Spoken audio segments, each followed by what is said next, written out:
Good evening, everybody. Happy 4th of July coming up tomorrow to you. This is Greg Christ here on the Mountaineer locker room. Then and now, we appreciate you joining us.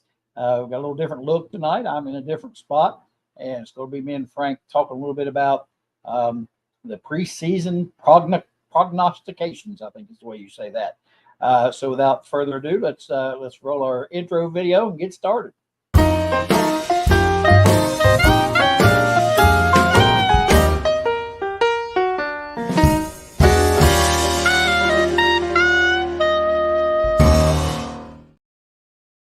Hello, Frank. Welcome. Hello. Good to see you. I should feel like I should have a martini and maybe a cigarette while I'm listening to the song here.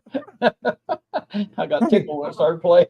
Yeah, it is something else. But Joey's working hard. He's probably in the workshop right now, creating a for us. We appreciate what he does for us. So how you been, buddy? You doing okay? Been great. Yep, doing good. And got home today for long 4th of July weekend, so looking forward to that and talking a little Mountaineer sports. Well, I look forward to it tonight, although as I was telling you before I went on the air, the more that you and I prepped for this show, the more angry and yeah, exactly, that's a good way of describing, just shake your head. So we've got some information to look at, and I can see the guys are already starting to share thoughts about the back and forth. So yeah, it's something that this time of year, it's the season where folks start making their rankings, and it can be very frustrating. And one of the things, I was thinking about this earlier today on my way home. One of the things that troubles me so much about this is, well, first of all, I don't care where they rank anybody, because I don't think they know what any more about it than you and I do. But it is their job, and they sit there and they look at it. They should know better than we do, but I don't think they put time and effort into it like we would if we were responsible for that. But the thing that bothers me the most about it, you get all these preseason predictions, and I can't help but believe that the people who put out the rankings, and I don't know who all you may know who's responsible for that, but when they put out the rankings every year, and we're a week into the season and they've got the rankings out. Well, the big problem I have is those people, I think, go by what a lot of people say in these preseason rankings, obviously, probably the same people. And then, you have a team like, say, West Virginia, for example, that maybe is on the outside of the top 25. They were 27, and this is prior to the season. Well, they win 2 or 3 games. They move up to 23rd, and then they lose a game to some, to Penn State, for example. Well, then they drop all the way out to 35, and it's hard for a team that starts down there to crawl back up through all that, especially if you have a loss. And, teams like a Michigan or an Ohio State or Georgia or Alabama, and I know those teams are good, I get it. But, they'll be ranked 1 or 2. They lose a game, they drop to 4th or 5th. So they can crawl right back up in, and it doesn't kill their chances, And we've seen that come to fruition in the Final Four thing. But, somebody like West Virginia, it just makes it so hard to crawl up in there like that. And I really think they need to sit down with some rules about this, because, it means a great deal at the end of the season, financially and otherwise. And, they need to set down some rules on this. You can't put out a top 25 until 5 weeks into the season or 4 weeks into the season. And depending on your schedule, you got to play so many Power 5, whatever. Do something to make that more fair, so that, when the rankings come out, you have teams like us that are ranked way low that have to fight, scrap, and claw. And if you slip up and lose 1 game, you're done, and it's just not fair the way all that happens. So I think they really, and a lot of people say, oh, well, it's just somebody's opinion, it's just rankings. But those opinions matter when you get down toward the end of the season. If it, comes to what bowl you go to, or whether you're in the, in the playoffs, whatever, it matters a lot. And so many of these teams, they get ranked high no matter what. And, That's right. It comes to Penn State, Notre Dame. Every single year they've got them in the top 10 somewhere. And, there's been years when, Notre Dame couldn't beat Oak Hill High School, but yet they start off in the top 10. And then they lose 2 or 3 games. They're still in the top 25, Mhm. So it does matter. And, Yeah. I know people want to hear it and they want to watch it and they want to, read the magazines and all that. And that's fine. I get all that. But when it comes to actually sitting down and putting that top 25 out, I really think they need to be forced to wait until the season starts to progress a little bit so you can tell more about these teams. Because, That's right. how many guys out in California that vote on this have ever seen West Virginia play? That's right. I just said California, but, you don't see teams play. How do you rank them, And it just puts us at a real disadvantage, I think. Yeah. Well, here we looked at we've seen these data, but the fans are seeing it now. Although the big news this week, and the reason we're doing the show on this topic, is that the Big Ten media poll came out with this is what they think the new conference is going to. The rankings at the end of the season will look from 1 to 16. It's in the second column from the right there, the media poll 2024. And so they're predicting Utah is going to win it. Arizona State's going to be at the bottom. And then you've got WVU, they picked 7th. That got a lot of press, and people have seen that and comment on it. What's interesting is that about a year ago, when I was doing the Monday gig with my buddies on Wolf's show, I actually brought up what the media poll was and said I was going to keep this until the end of the season and compare. This obviously we're all sad and terrible tragedy of Wolf passing away. But what I did is I kept that material, and you can see on the far left, Greg, the media poll from 2023, and then how the 2023 season ended up. And of course, what made the news cycle in West Virginia a year ago was West Virginia picked dead last. And look at that 2023 final, and you'll see that the media missed it big time for Oklahoma State, West Virginia, Iowa State, and they overestimated how well TCU was going to do.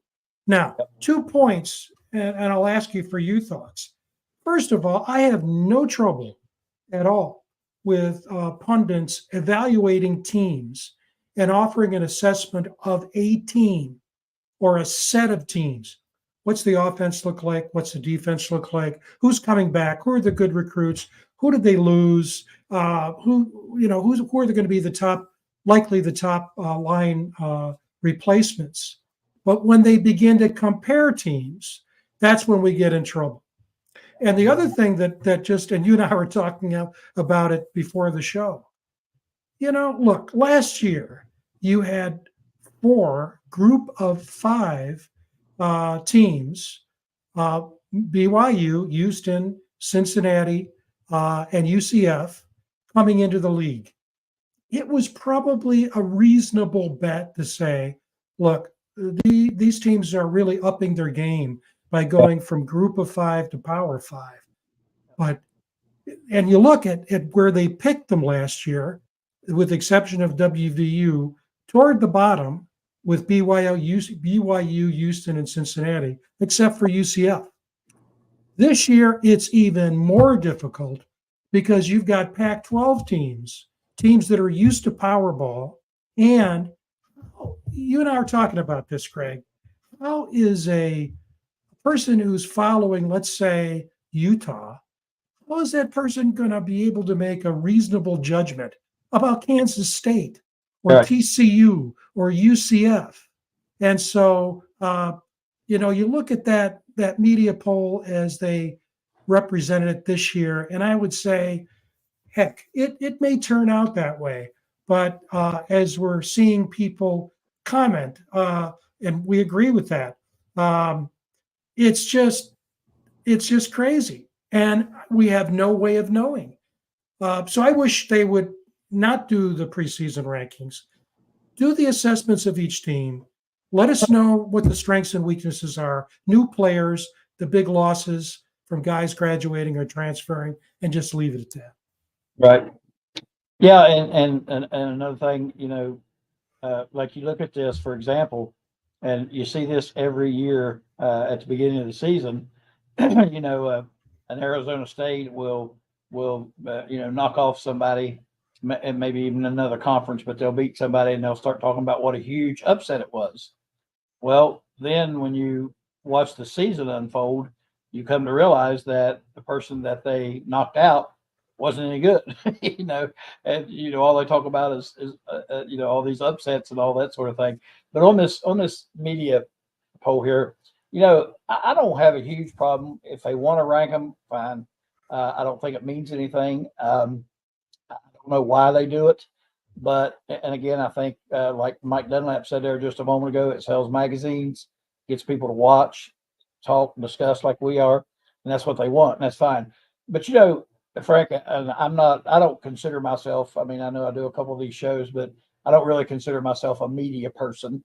And but if I'm going to do this, if they said, okay, Greg, your job is to formulate a poll and rank the teams in the Big 12. Well, the first thing I would do was start looking for contact information to Utah, Kansas State, Oklahoma State, Kansas, find their Tony Caridi and call them up and say, hey, tell me about their team this year. What's their strengths? What's their weaknesses? How good do you think they're going to be, et cetera, et cetera. And then use that information, to go by. But I don't think that, you look at last year's poll and the way they had those ranked. I don't think a lot of them put a lot of time into it, other than maybe what they see in another magazine or what they hear on ESPN or whatever. I don't know that they actually dig in and do the research and really talk to all other teams, all 16 teams, and find out what their team's strengths are and their weaknesses, and how many returners they have, and where those defense and offense ranked last year, and how many people are back. I mean, there's 15 questions you could ask to find out about those teams. But even then, I don't think, unless you physically watch them, perform, you're going to know. Because, if they called me about West Virginia, I'd be like, well, we've got a good offensive line coming back, and that was our strength last year. Our offensive line is going to be tough. We got some good D-backs coming in. They're going to be good. We've got a quarterback coming back. We've got great running backs. I would just be all positive about it, and I think any of them that they talk to like that probably will be. So I don't know if it in some ways it skews, what they're trying to do there. It's just, and again, I know it's just talking points, for people, but it's still a little aggravating to watch and to think that, these are the people, we're relying on for this information, and yet it's so flawed. That's right. I don't think they put enough research into it. I'd like to know who votes on these things, and then how do they do it? Yeah, exactly. How do they determine, where West Virginia is going to be, or whatever, and do they have a point system? Do they have a baseline system? How do they do it? So again, I know it's just out there for fodder for all of us to jabber about, which is fine. But still, it aggravates you a little bit and frustrates you a little bit when you see, you'll see one poll like this one where they've got us 7th, which, a lot higher than what they had us last year. But then you read other magazines or other publications, and they have us winning 5 games, That's right. So you're just like, where do they get their information? How do they determine all this stuff? Yeah, I remember last year, I got a call on a Saturday or a Sunday from Dale Wolfley, and he said, Frank, I'm really pissed off. You got to help me here. And he asked that question of one of the guys who either was the editor or the associate editor of one of these magazines, and they got into quite a back and forth, and it got nasty, particularly on the side of the guy who didn't want to give Dale proprietary information. But Right. as you were talking, and Mike brought up Mike Dunlap, here are 3 of those magazines. Obviously, the media poll is a collection of reporters. Here are 3 different magazines. You can, one's online 24/7, which is excellent. I subscribe to 24/7. Lindy's I buy every year. It's on. You can usually find it on the stands about this time of year. Athlon I bought in the past. It's very good too. And here's their rendition of predicting how the Big 12 season is going to turn out. And you'll see that WVU is the highest it gets is sixth Right. by 24/7. Doesn't get below seven. And again, what's interesting is that when you look at the top couple of teams, I think you can rest your case by saying not one team gets the nod. There Right. are 3 or 4 teams that get the nod, but yet again, what's great about waiting until the season starts is you're basing your rankings on performance, not potential, not possibilities, but actual performance. And a couple things, and I'll stop. Is that I would never bet against TCU. That's consistently what, 10th? What's the highest one for TCU there? I don't know if I even Huge. have They're eighth Yeah, in the athlon. yeah, 8th. I didn't put highest next to it. The amount of money that flows into TCU sports, and Tony Altimore does a great job. We've had him on the show. He's on Twitter. He follows all this stuff. Per student, it's the highest in the country. TCU throws money. Don't count out TCU, and don't, for the same reason, count out UCF, because football is hugely important. It's important everywhere. Oklahoma State, Texas Tech, etc.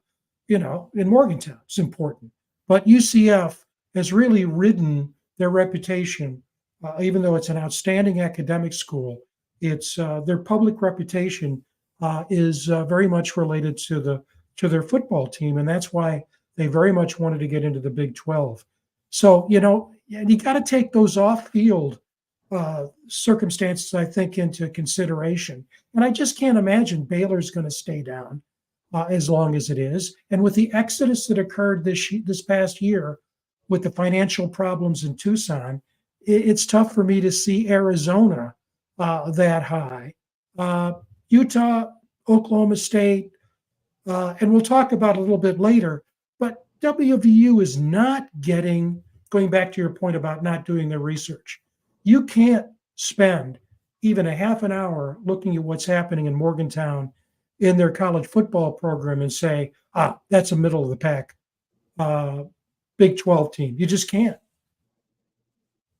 Yeah, and you hope, my hope, and again, I always kind of enjoy seeing them ranked low, because I know, like this past year when they had them 14th, I felt very strongly that probably was not going to happen, and so it makes you feel better, when you perform a lot better than what they predict. But at the same time, it's that lack of respect, and Brian Joswiak was on this show and my show this past week, and we talked about that. How it just don't seem, like we get that level of respect sometimes that we deserve, and you have to earn that. I understand, but you look at some of these teams, and Utah, for example, they've had a pretty good program, but they get probably more national press than what WVU does, and why? And we had that successful period, with Pat White and Steve Slayton and those guys. We played in huge bowl games and won them, had close to it, played in a national championship, etc. But still, that level of respect for the program just tailed off. And even back then, if you remember, we still didn't get. I mean, we still had to fight and claw, because the thing back then always was, well, they play in the Big East, so it's not a very good conference, et cetera, et cetera. But then we go to these bowls and beat Oklahoma and Georgia, and I'm like, they just Clemson. We don't get the respect, and you look at a poll like this, and like you said, you look at what's going on in Morgantown now, and even if you miss it, you have to be optimistic about what's happening in Morgantown. I mean, you have to I know we are. You look at the players we got back and the performance from last year, and the attitude, thought process, the recruiting, all that, the portal. You feel like we're going to be pretty good, and you would think that other people would feel that too, looking out. Of course, I'm sure they say, well, last year they was 14th, this year they're 7th, so we do feel like they're going to be better, but that's still not a high level of respect for the program, and this is no knock on any of these other programs that maybe are above WU's, but you try to think about, what has their accomplishments been really. Kansas State, for example, they got a good solid program. Have they really ever, hit that peak level of an Ohio State or a Michigan? I don't think so. And but yet they get more respect, eyeballs than West Virginia does. So it's just West Virginia's just in a tough place, really. I mean, it's a tough spot to be in, but it's also good in the sense that, and I think Neil Brown did a good job of this last year, using it for motivation. Hey, nobody respects us but us. Yeah. It's got to prove everybody wrong. So hopefully that's the approach they'll take, and by the middle of the season. But again, Frank, just like I said at the onset of the show, if we're not, if we lose a game, if we lose to Penn State, for example, it would take us 6 or 7 weeks to crawl back in the top 25. That's right. That's right. Yeah. Really, it's almost like the viewers we collaborated with the viewers to put this program together because it's connecting quite well. Mike talked about the Blue Bloods, and Timothy talked about that Penn State game. And what's interesting, let's take the Blue Bloods first. You and I saw this earlier this week, and so we're going to bring it here. Let me see if I can bring this up a little bit so you can see it better. This is information that just came out from last year, the 2023 season. And these are the top schools in college football revenue. I think that this is this maps on pretty well, Mike, to what is considered blue bloods. And if you look at that top of the left-hand column, Texas, Georgia, Oklahoma, Michigan, Tennessee, Alabama, Ohio State, blah, blah, blah. And there's Penn State. And there's, if you look at the bottom of the right column, number 48, there's West Virginia. So if you think about the fan following of those teams on the left, Texas, Georgia, Oklahoma, compared to Kentucky, Washington State, Missouri, Oregon State, Mississippi State, and West Virginia. That's one reason there are more eyes on this. There's another piece too that I want to come back to in connection to what Timothy said. It made sense to me, but I actually researched it. And we're going to talk a lot more about the Penn State game on the 17th of July, when the fantastic John Antoniuk will be with us to talk about just the biggest opening games of the season in West Virginia history. And what's interesting about that, Greg, is, and this, as I said, it made sense to me intuitively, but I wanted to make sure that I let me get this out of here. That I wanted to make sure I researched it. Is that it's very, very rare for the blue blood to open up a season on the road against a Power 5 team, except when they're both in the same conference. I remember when I left WVU and then ended up at Michigan State, and I was shocked that the first game of the first season I was on campus in East Lansing, Michigan State played Purdue. Well, both of those schools are in the Big Ten. When Ohio State was number 1 in the country, and they came to Morgantown in 1978. That was the 1998, excuse me. That was the first time that Ohio State opened on the road against a major team in 23 years. Now Yep. that was huge, Yeah. but what you said happened. West Virginia lost that game. I think it was 34-17. They were number 11 going into the game and then fell. So you're right. It's more difficult for those non-blue bloods, so to speak, to be able to get traction and sustain, even when there's evidence. Kansas State's a great example. Downtrodden for years, and all of a sudden K-State starts winning. It takes time.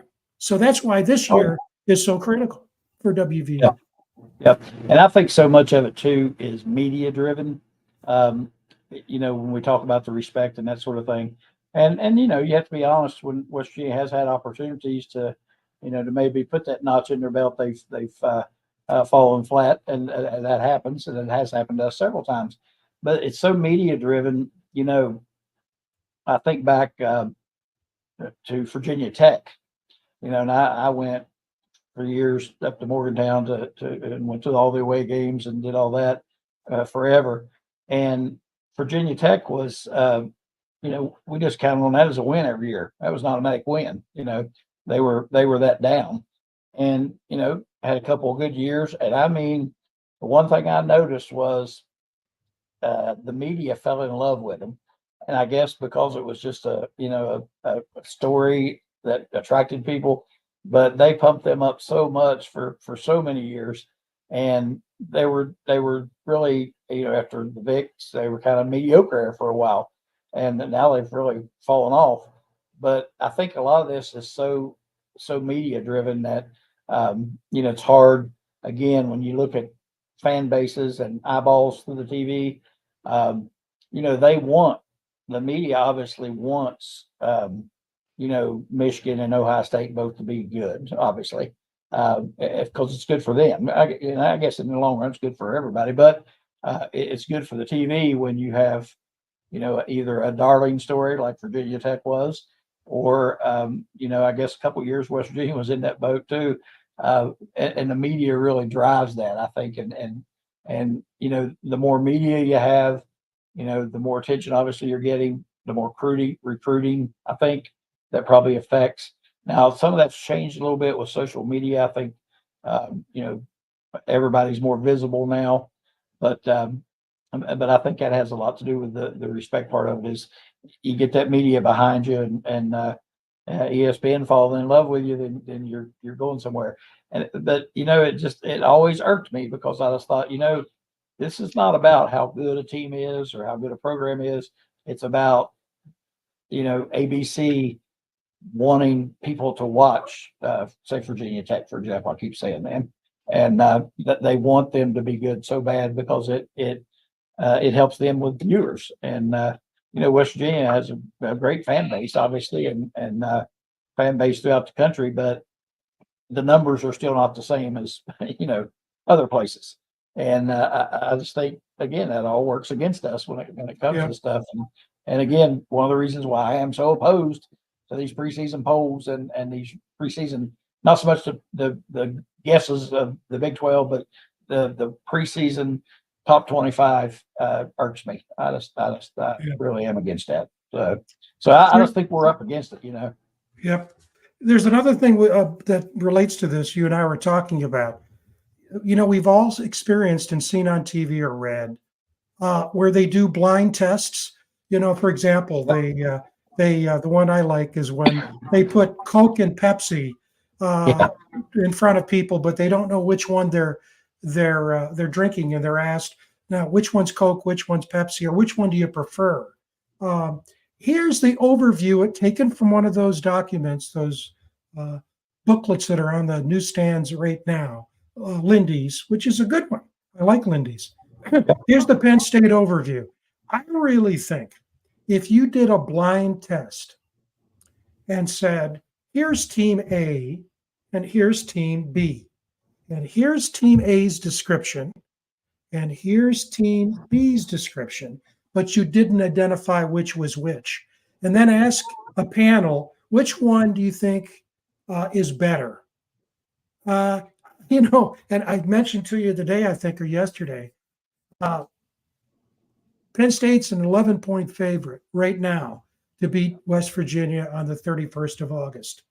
I think if you change jerseys and the West Virginia guys were playing for Penn State, I'm not sure that line would change.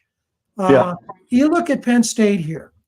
Lindy's has them as number 11 in the country and fourth in the Big Ten behind Ohio State, Oregon, and Michigan. Okay. But what's interesting about this, here's West Virginia that had great success last year with their coordinators, both, and they're still here. Penn State fired their offensive coordinator, and they picked up the Kansas offense OC. Andy Coastal Nicky is coming in. So he's coming from Lawrence to University Park State College. And Manny Diaz, who is the Miami coach, came to Penn State to be the DC.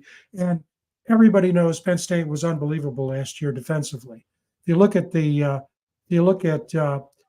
where they ranked under the keys to the season, last year they were, in the top 5 in a number of nationally in a number of defensive categories. But now they brought in, and I couldn't believe this, they brought in Tom Allen from Indiana University, the head coach there, to be their DC. So now Penn State has new coordinators. Now their offense, which if you look at that where it says keys to the season, you look at those numbers under offense, 77th in the country in passing, 33rd in total offense. They got some real work to do there. Yeah. And if you go back up to skill players offense, everybody goes gaga over Drew Alar. He's a great player, but he was under 50% in the big games. Penn State lost last year to Michigan and Ohio State. And overall, he was 59%. Had a really good that's wrong there. He didn't have 25 interceptions and 2 touchdowns. That's Frank A. Dyslexic. He had 25 touchdowns and 2 interceptions, which is outstanding. But they lost 3 offensive linemen. They've got the running backs back. They got their number 1 receiver who transferred to Auburn. They lost 2 of their defensive ends to the NFL draft. And this Isaac guy was unbelievable. 16 tackles for losses, 8 sacks. But they always have a good defensive linebacker. They got a good transfer from Harris from UGA. Their schedule is tough. I don't think it's any tougher than WVU's, although obviously in saying that, that's arguable. But then if you look at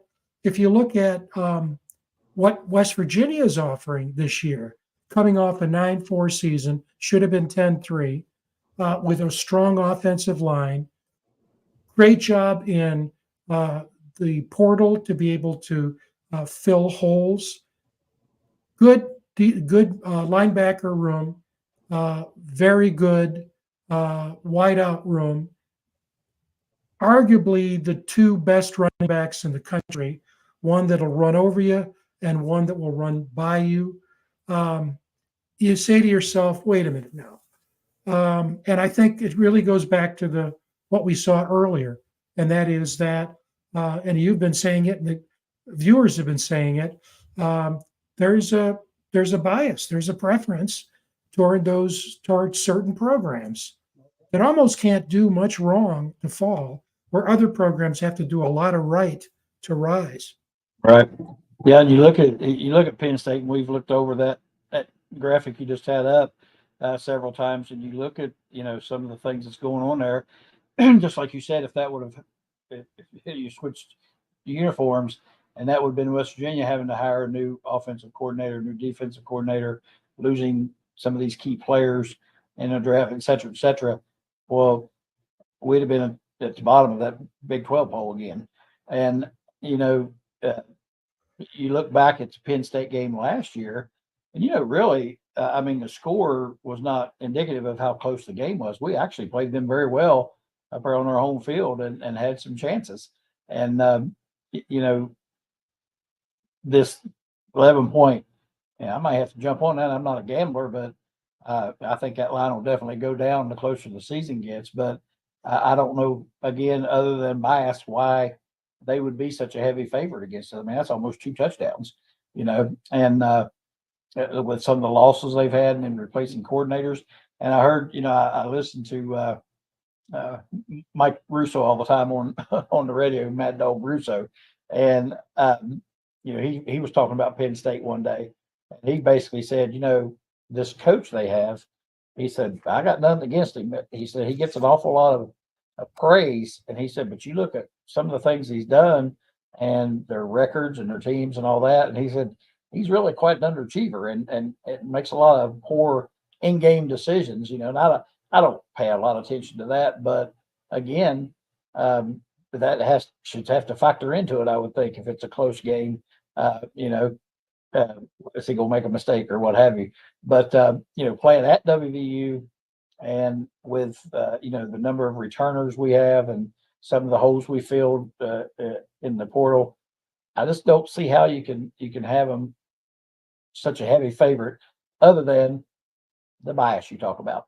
And I'm with you. If they flipped uniforms, it would stay the same because they're looking at that uniform and history and all that sort of thing, and not really diving into it. Now Vegas, they usually get things pretty close. But I tell you what, if you're going to beat Vegas when you're gambling on college football, you got to do it early. You can beat them early because they don't know either. Again, it's thrown out there, just because they are Penn State. And I think that's part of the reason why that spread is so wide. So I'm going to go ahead and say it. I'm going to have to put some money on WVU on that and get that 11 point right now before it starts closing in. There you go. Yeah, I mean, you can do that right now. What's interesting? Hey, Frank, I'll tell you how good a gambler I am, though. So during the NBA playoffs, I'm a big Boston Celtics fan. So I love Al Horford. So during the playoffs, I thought my son got me on this little gambling site. It's called Fliff or something. It's not even. I mean, I had $6 in it, so I'm going to bet that Al Horford scores 9 points in a game in one of the playoff games. Like Al, he always gets that, Well, I bet it, and as it turns out, he missed the layup and only got 8 points. So I lost the bet. Well, I start looking, and my whole $6 is going. I'm like, what happened here? Well, I looked. I had bet the same bet 4 straight times. So I only lost once. I lost 4 times on one bet. Oh my God! Because I bet the same bet over and over and over. That's how good I am with that stuff. So I don't want anybody putting their life savings on me picking West Virginia, taking the 11 points. Well, we'll just flip the coin over, because some people are probably saying, who are these two? And let's look at Penn State, the way that ESPN is looking at Penn State. And unlike the other polls and the magazines, we don't know what criteria are used. ESPN has their power index. Most people, if not all, who are watching this show know that. I mean, it's based on data. In fact, they run simulations, 20,000 simulations repeatedly. Now, here's how they evaluate Penn State versus West Virginia going into the 2024 season. And I will tell you that it's lucky that I still have a window in my office after I read this. This is what they've run their simulations before the season. By the way, this is up. ESPN Power Index. Get on your computer or your smartphone. Awesome. You can get it. They have Penn State finishing 6th, going 10-2. They say Penn State has a 59% chance of making the college football playoff. They have a 13% chance of making it to the championship game, and they have a 7% chance of winning the national championship in a conference with Oregon, Washington, Michigan, and Ohio State. That's based on data. But making matters worse, They pick West Virginia 35th in the country, 9th in the Big 12, finishing 6-6. And I say, okay, well, the proof is always in the pudding, and the pudding hasn't been served yet because the Yeah. season doesn't start until literally September, almost. Yep. But I just can't. Can you see that? I just can't even imagine that. No, it's so frustrating to hear that and see it. And one thing that stood out there, what you said, they predicted them to be 10-2, but ranked sixth. And I'm like, okay, if West Virginia finishes 10-2, where do you think they'd be ranked? Exactly. It You know wouldn't be what I'm saying? sixth. No. So that was one thing that's popped out there. Yeah, but how? I mean, data analytics, I get all that, but sometimes a little common sense and just observation goes a long way. And I'm not saying West Virginia should be number 6 or anything like that. What I'm saying is you need to look at Penn State, that conference that they're in, those teams that you mentioned. I mean, come on, that's a tall task for what looks to me like is a kind of a rebuilding situation for Penn State. I feel like if they win 7 or 8 games, it would probably be a good season for them because you just don't replace your coordinators and lose the level of player that they've lost. I mean, I know they get the good recruits and all that, but to me, I just don't see. I think they'll go back to what they've been, other than even this past year. They'll go back. They'll be what they are, and that is they'll lose, a couple games along the way, and just be average. And I don't. I'm like you. I see these things. I mentioned you when you told me about the ESPN thing. I read college. I forget what it was called now. College Sports News, I believe. And they actually had a decent summary of West Virginia's the key players, names they pulled out and looked at a few stats. Obviously, running backs. Talked about their offensive line being good.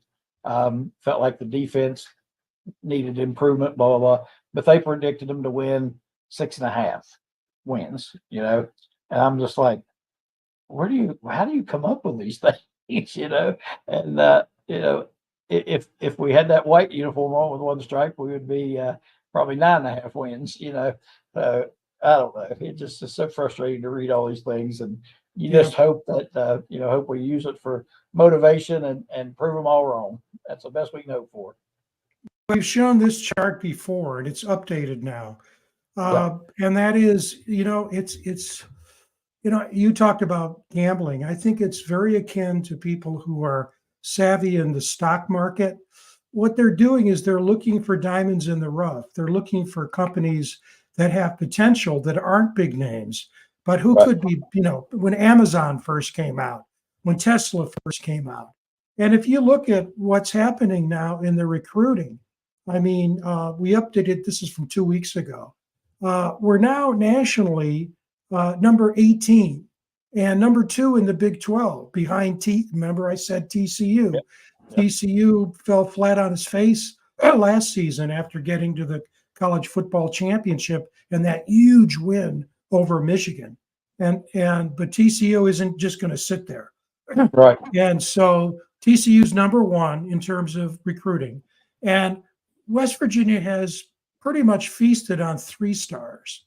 And this class of 21 has 2 4-stars, one on offense and one on defense that people are predicting will hit the field as soon as they get here. Of course, it's you can bet this that you just don't know how good these guys are going to be until they got a couple of years under their belt. But Right. as we said a couple of weeks ago, that classes don't play, players in classes play. And even the years when West Virginia wasn't highly ranked, they had, look at that. Pogba, and Lathan, you got Rimac, Milam, think of that offensive line. That was the lowest year. They were ranked 47th nationally in 2021. And you got 3 guys on the offensive line.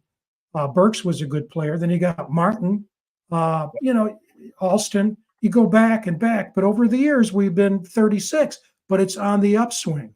Right. but we're not getting any credit for that.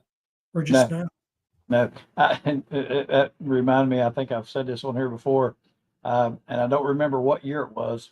There was a player that was considered to be a 5-star recruit, and I forget who it was, had committed to Georgia or somewhere. Well, he decommitted and ended up coming to WVU.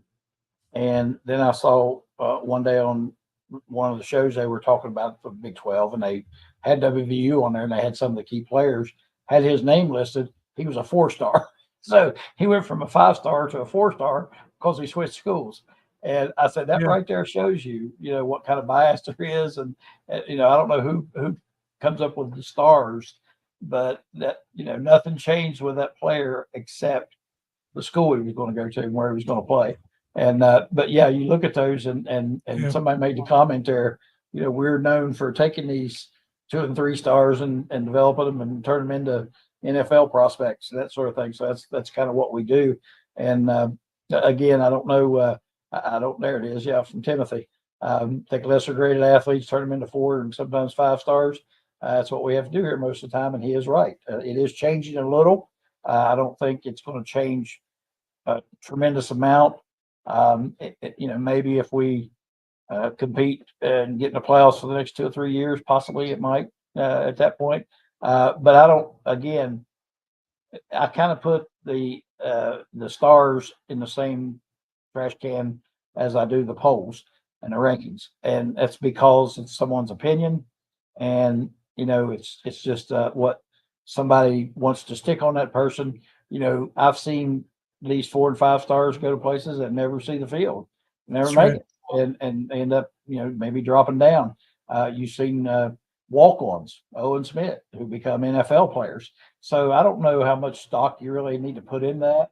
I think when you look at our recruiting class, if you look at the needs that we have, where we need to strengthen our overall program, and the number of athletes that we're getting in that, especially in that next year's class, it shows that we're obviously stepping up.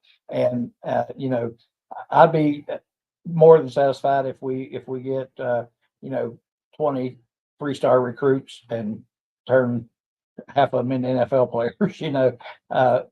Because I've seen them before. I think back to basketball, back when Coach Catlett was there, and I think the guy's name was Jonathan Hargett. Was like the top rated guy in the country and guard in the country. He came to WU, and we never really. I mean, he didn't play half the time, but this was nothing. Didn't do Yeah, anything. So you see that happen all the time. So I'm not so exactly. sure. Again, I'm not sure what criteria they use. Do they call their coach? Do they go watch them play in high school? What do they look at? I coached high school sports long enough to know that you may have a really good team, but you look at their schedule and that sort of thing, and they're like, well, they're just average. Or you have a really good player, you see what competition he played against. He may have gained 3,000 yards, but he played all single A schools and they were a triple A, whatever. I mean, there's all kinds of stuff that can go into that, but I just put it in the same boat as the rankings, where they're ranking people just based on history and tradition and who they like and who they don't like. That's right. No, I agree. And the guys in that right hand column, we're not going to see them until next year. Right. But the guys in the left hand column, we're going to see them. And we did see Zay Jennings in the spring game. Had an interception, I think, or a big play in the Yeah, he had an interception, I think, for yeah, sure. yeah, just terrific. And he Yeah. was not one of the guys that got a lot of press before that. Farmer got a lot of press. We're going to see him and Boyce. Again, that defensive backfield is getting better. And Anukwa, defensive end from Maryland. And the other thing that I think is really important is that we're seeing these kids come from all over the country. If you look at that list, both 24 and 25, we're getting them from all over the country, not just the traditional so-called service area of West Virginia, Right. Western Pennsylvania, and Eastern Ohio. So and, you know, and it's tough to make a prediction of which player is going to be, you know, come out of nowhere. I mean, Right. look at the walk-on Yeah. wide receiver from the Eastern Panhandle. Why am I blanking on his name? Who was a great receiver, and actually his catch should have won that. Houston game. Yep. Yeah, help me out here. Can you remember Yeah. his name? I'm trying to. I'm watching him play right now in my mind, but I can't think of Yeah, his name. yeah. I hate that when I do it, and then I Yeah. put someone on the spot, and they're in the same Yep. same That's because situation. But yeah, we have sometimers disease, Frank. Sometimes we can't think of anything. yeah, yeah. But yeah, But I know who you're talking about. Yeah, and you look back through the history of walk-ons, you know, that have just excelled. I mentioned Owen yeah, Smith, you know, played in the NFL. So you don't know. You don't know until they get on the field. And yeah, my brother and I were talking about this the other day. I said, you know, we always seem, you know, they'll talk about this one quarterback, or we were talking about Nico, and I said, you know, when we're recruiting them and when they're getting ready to come in, well, they're the, you know, best thing since sliced bread. And I'm not saying anything wrong with Nico. I think he's done fine, and I appreciate the fact that he's hanging in there. But you know, it seems like once you get the players in, they get on the field. That's when you find out, you know, what level they're at, obviously. that's And right. you know, everybody can come in highly touted as you want, but until they perform, you know, that doesn't matter. And so, you know, just like with the stars, I mean, it's exciting. I ain't gonna lie, it's exciting when I see we got a 4-star or a 5-star recruit that's committed. It is exciting to me. But I'm even more excited when I see him score a touchdown against Pitt. That's when I get excited. Yeah, You know. exactly. Yeah. So you know, Exactly. I don't. I get looking at this class again. You look at the next year's group, and again, I've heard just about every one of these guys talk on Tony Caridi's show in the evenings. Um, I've probably heard 10 of them talking. They've had them on as guests, and they all say the same thing, which to me is the most encouraging thing, and that is we just love the place. It's beautiful, and the coaches are sincere. They seem honest. They have a plan. They tell you the plan, where you fit in the plan, and all that sort of thing. I mean, the positive vibes you get from the things that they're saying um, is encouraging. So I put more into listening to them talk and say why they came here, as opposed to you know, why they didn't go to Alabama, or why they you know, why they think they can, you know, step right in and play or whatever. I want to hear why they decided to come to this place. And I heard one the other day, a tight end signed from he's from out in Wisconsin, Yeah. and he said he came and visited, and he said, and again, names are slipping my mind, but the tight end West Virginia has, who's back. I can't remember his name. I had it, and anyway, that kid said, you know, Oh the yeah. coaches sit down with me and they explained the plan, and he said, I have no problem sitting behind him if knowing I got a shot to replace him. He said, I know he's good, and I'm looking forward to having a shot to replace him. That's the kind of things you want to hear. You know, you don't want Yeah. to, you know, you don't want him showing up and then leaving because they can't play. And I think he's done a good job of that up there. I think, you know, a lot of the players, they talk about the culture, they talk about people in the state, they talk about the coaches and how sincere and hardworking, and how they have their best interests at heart, and all those sorts of things. That's encouraging to me, and that's what I Yeah. like to see. Other than the stars, and I Yeah. like seeing the stars too. Yep. Ain't gonna That lie. was Cole Taylor. I Yeah, cheated, Cole Taylor. Yeah, looked it up. yeah, And the Cole other Taylor. player was Hudson Clement, Yes, come who in. did from the Eastern Panhandle, who actually turned down scholarships to be a preferred walk-on Yeah. at West Virginia and played as a freshman, and now he's a scholarship player. And Yep. what a great story. Oh yeah. Worked his heart out, got hurt, unfortunately, but came back strong and so on.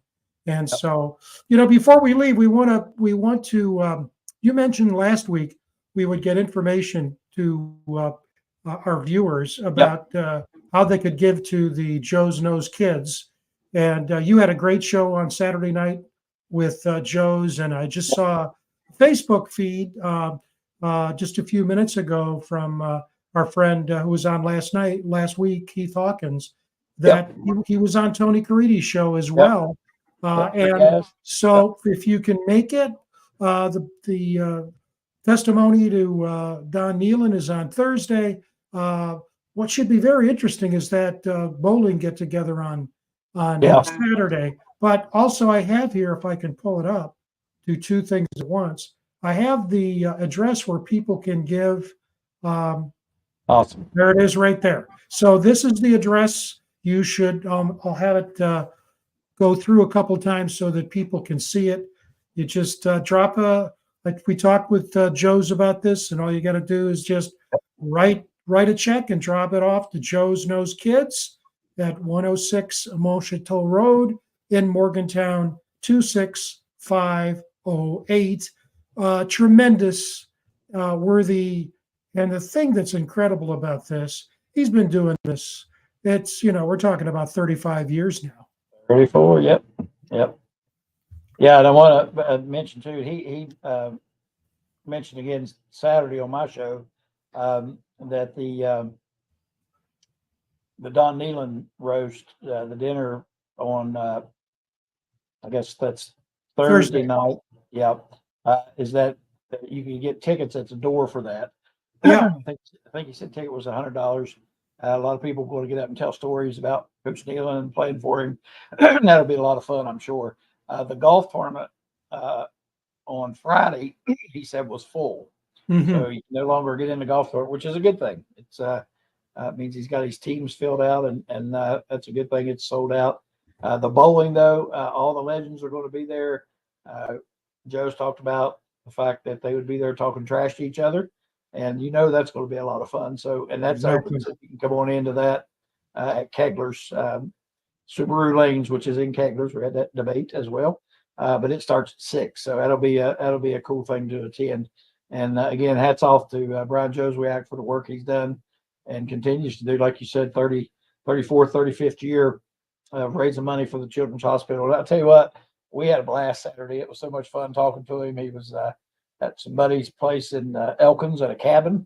He was out on the back deck of the cabin, real nice. We had a blast talking to him. He was quite full of himself. I'll have to say that.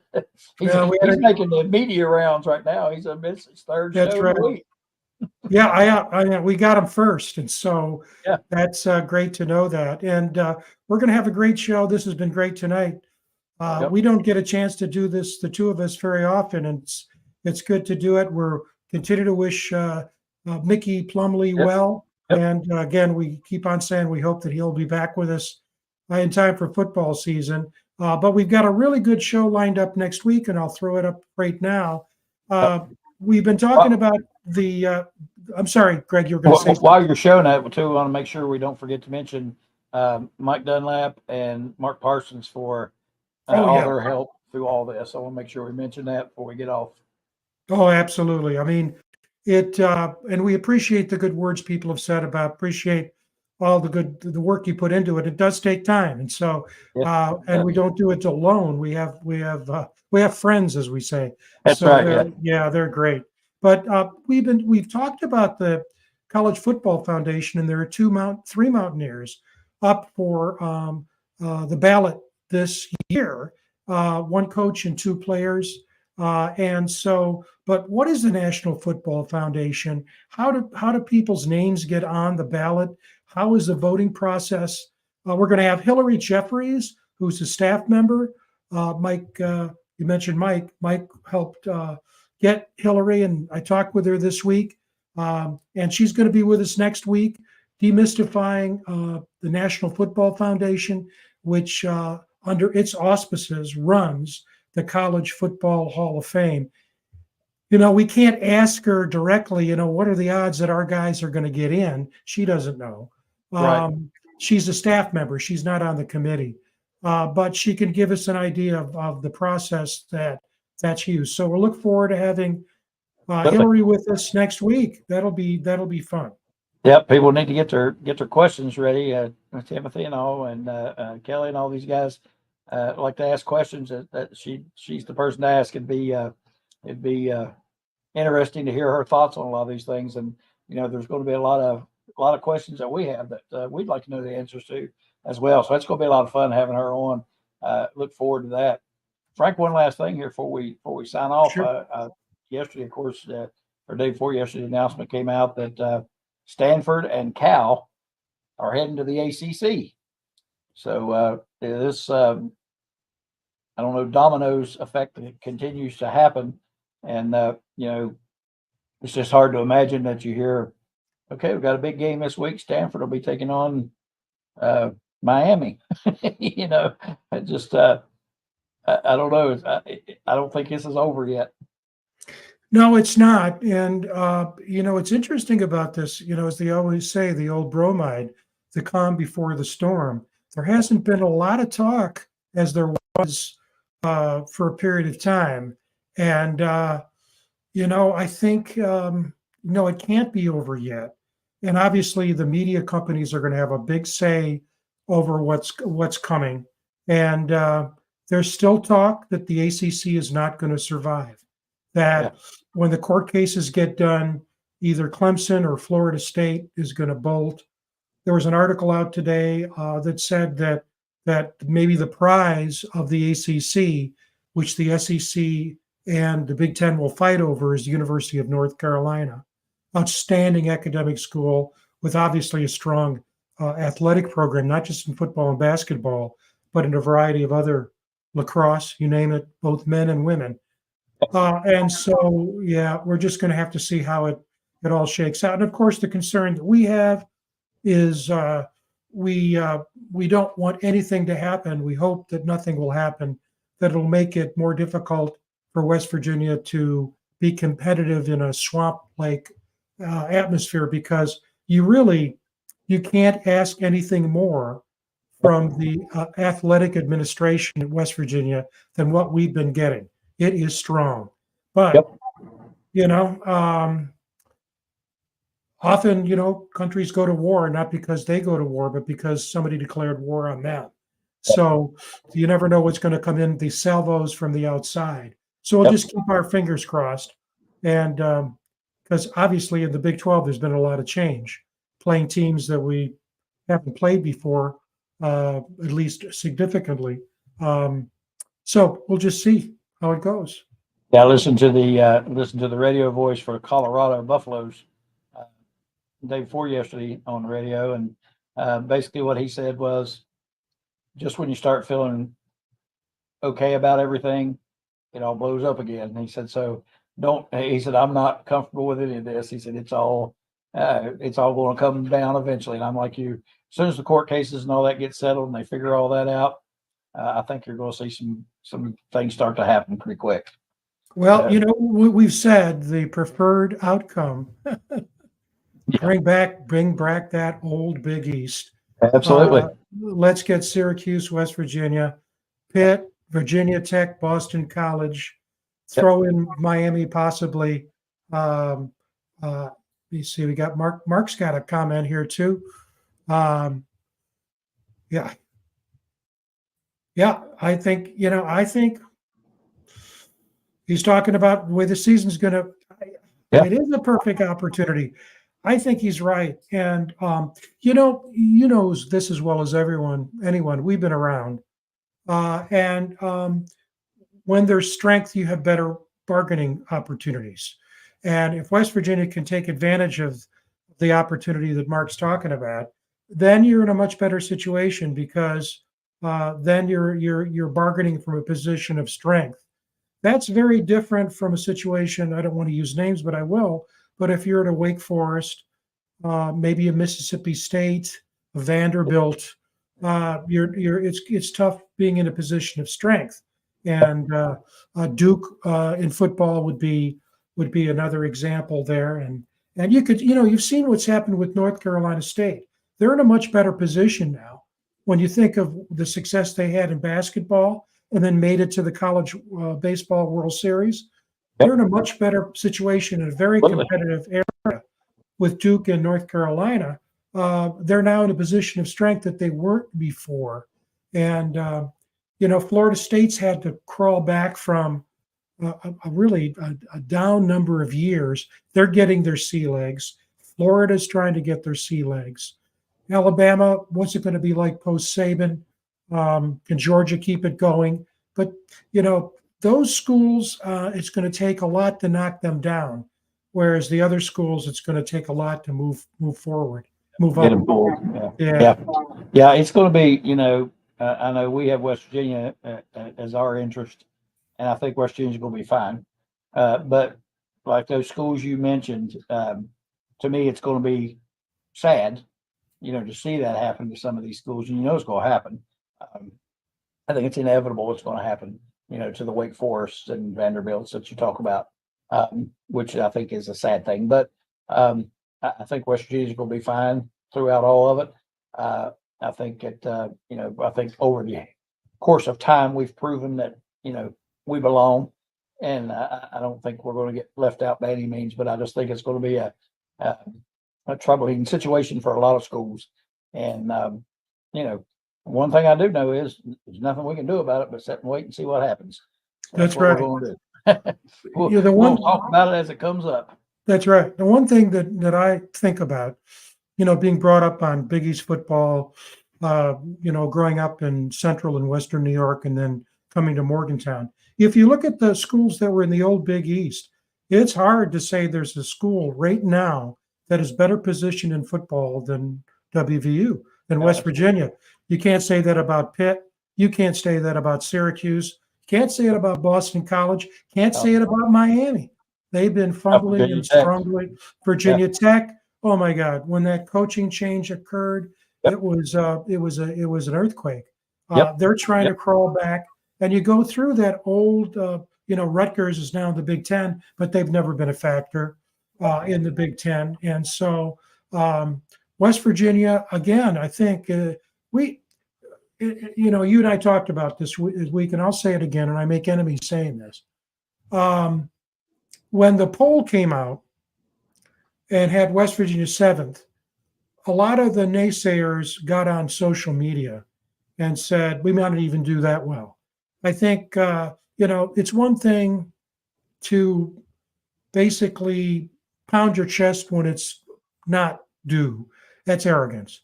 But I think West Virginia and that athletic program, administration and football team should be getting a lot more credit than it is from a lot of people who call themselves fans. Yep. Because, come on, get behind this team. They deserve it. And I think, and we think, their best days are ahead. Oh, yeah, absolutely. And like I said, you mentioned the fans. Of course, when we're slated to be 14th, look what our program's fallen to. We need to get rid of this guy and do something different and blah, blah, blah. And then when you get a little loftier expectations, then the naysayers are still there going the opposite way with it. So, yeah, we need to get behind them and support and have faith. I mean, I think good things are coming. And like you said, we've talked to enough folks and been to enough events and seen enough things to convince us that they're in good hands and things are going to keep progressing forward. I think no matter what happens in the big landscape, we're still going to keep moving forward. And I think West Virginia's going to be fine. I really do in all this, no matter what happens. Well, Frank, that about does it for tonight. I think we're running out of time. Me and you did a lot of yakking here, and I don't know if we accomplished anything, but at least we put out there what we thought. Whether that matters to anybody or not, who knows? But I don't know why it wouldn't, because it matters if we're ranked 25th by some obscure poll out there somewhere. So it should matter how we feel. So we'll hang our hats on that. We matter. So that's right. All right. Well, I appreciate you again tonight. Great show you put together as always. You do a great job with that. Again, want to wish Mickey the best and hope he gets back with us. We look forward to coming to you next week with another good show on Wednesday. I hope everybody will join us, and also make sure you like and subscribe on YouTube. It helps us keep producing these things. So with that being said, that's going to do it for another edition of the Mountaineer Locker Room. Then and now, Greg Christ, Frank Fear. Good night, everybody. Happy 4th of July.